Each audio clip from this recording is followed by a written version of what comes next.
राजा की जादुई चिड़िया हिंदी कहानी। एक समय की बात है, राजा कुमेर सिंह के राज्य में अकाल पड़ गया। राज्य में किसी को परेशानी न हो इसलिए राजा ने अपने खजाने खाली कर दिए और अन्य राज्यों से अनाज सब्जियां मंगा कर जनता को बचाया। लेकिन इसके कारण राजकोष खाली हो गया। राजा कुमेर सिंह और उनकी रानी भानुमती बहुत चिंतित थे। वे दोनों अपने कुलगुरु के पास गए जो पास ही के जंगल में कुटिया बनाकर रहते थे। राजा ने अपनी सारी परेशानी उनके सामने रखी। कुलगुरु ने कहा, मैं तुम्हें एक चिड़िया देता हूँ, जब तक ये तुम्हारे पास रहेगी तुम्हारे राज्य में खुशहाली रहेगी। जो भी निर्णय लो इससे पूछ कर लेना, लेकिन ये तुम्हारे अलावा किसी और के सामने कुछ नहीं बोलेगी। राजा और रानी दोनों चिड़िया को लेकर चल देते हैं। तभी गुरुजी ने कहा, राजन, इस चिड़िया को हमेशा खुश रखना, नहीं तो तुम भी खुश नहीं रह पाओगे।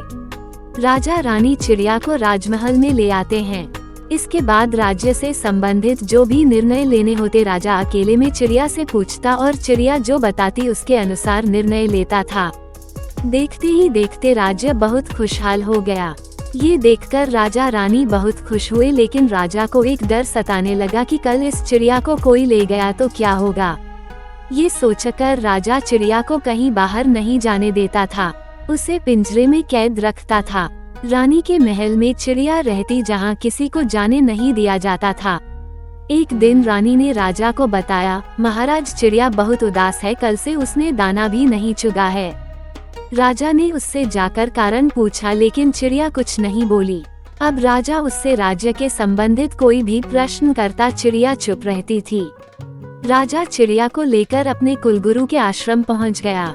कुलगुरु ने कहा, राजन, इस नन्ही सी जान ने तुम्हारे राज्य को समृद्ध बना दिया और तुमने इसे कैदियों की तरह पिंजरे में कैद कर दिया, इसकी आजादी छीन ली। राजा ने कहा, लेकिन महाराज, मैं इसे शत्रुओं से बचाना चाह रहा था।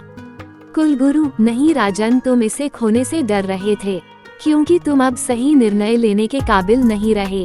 राजा को बात समझ में आ जाती है। वो कहता है, गुरु जी, मुझे अपनी भूल का एहसास है।